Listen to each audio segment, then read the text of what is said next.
Eto na nga mga chong, marami tayong basketball updates! Coach Chito Victolero, kumpiyansa kontra Barangay Ginebra.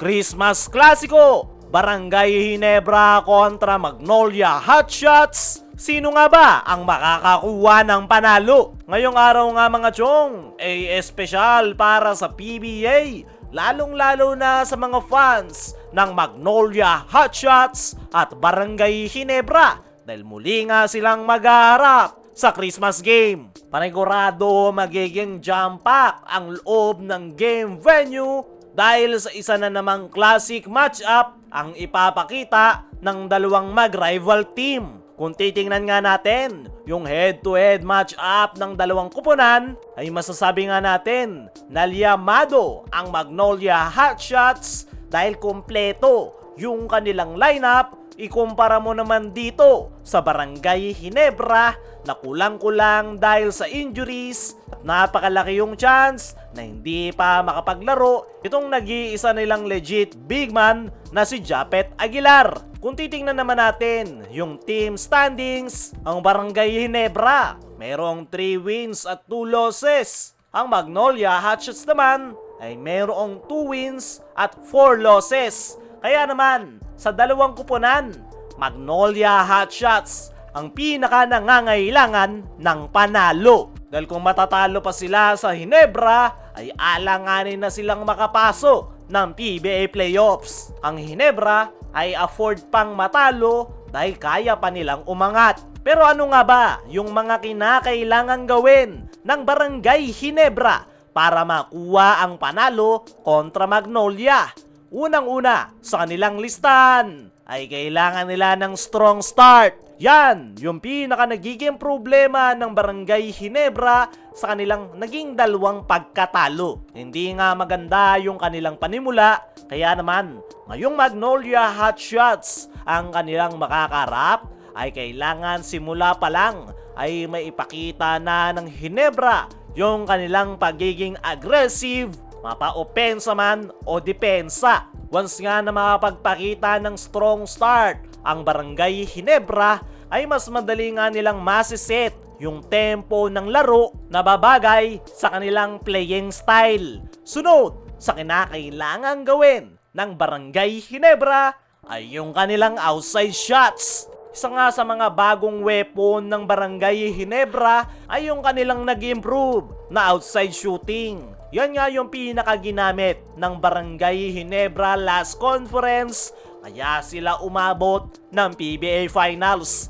At sa mga nakalipas nilang laro ay unti-unti na nga nila yang naibabalik, at ngayong Manila Clasico nga ang tamang panahon para ilabas ng Barangay Ginebra yung kanilang deadly outside shooting. Halos lahat nga ng players si Coach Tim ay kayang tumira sa 3-point area, kaya naman uminit lang yung dalawa sa kanyang mga gunners, ay paniguradong deadly Barangay Ginebra ang makakarap ng Magnolia Hotshots. Sunod sa kinakailangan gawin ng Barangay Ginebra ay ang kanilang depensa. Hindi nga lang puro opensa yung kinakailangan gawin ng Ginebra, importanteng ipakita rin nila yung kanilang mahigpit na depensa dahil isa nga ring offensive team ang Magnolia Hotshots. Meron din silang mga gunners, at para mapigilan yan ay kailangan maglatag ni Coach Tim ng defensive scheme para masira yung play ng Magnolia. At dyan nga maasahan ni Coach Tim Cone yung kanyang mga players gaya nitong si Troy Rosario na po pwedeng ipang depensa sa loob ng painted area. Eto namang si Stephen Holt yung bahala sa mga gunners ng mga manok. Pero yung isa sa kinakailangan talagang tutukan ng depensa ng Ginebra ay itong import ng manok na si Ricardo Ratliff. Dahil nga sa possible na hindi pa rin makapaglalaro si Japet, ay kailangang magawa ng paraan ni Coach Tim kung paano pipigilan ang nasabing import sa loob ng painted area. Pwede nga si Troy Rosario, pero kinakailangan ito ng tulong para mapigilan ang nasabing import. At para sa ating game prediction mga chong, ay expect nyo na Classic Manila Clasico na naman ang ating matutunghayan. Dumako naman tayo dito sa kabilang balita. Coach Chito Victolero, kumpiyansa kontra Barangay Ginebra. Ngayon nga na muling maghaharap sa Christmas Clasico. Ang Barangay Ginebra at Magnolia Hotshots ay kumpiyansa nga itong si Chito Victolero na magagawa nilang makapagpakita ng magandang performance kontra Barangay Ginebra.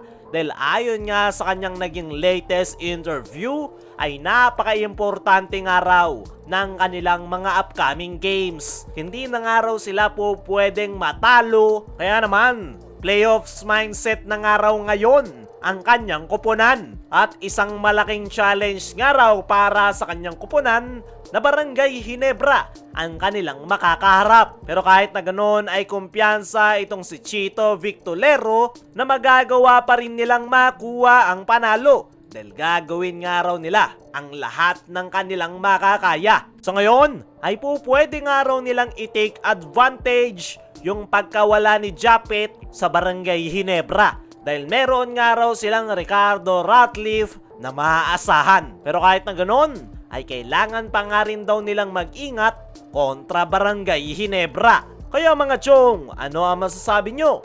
Ngayong kumpiyansa itong si Chito Victolero kontra Barangay Ginebra. Ano rin yung masasabi nyo sa magiging Christmas Clasico ng Barangay Ginebra at Magnolia Hotshots? Sino sa tingin nyo ang makakakuha ng panalo? I-comment mo lang dyan sa ibaba.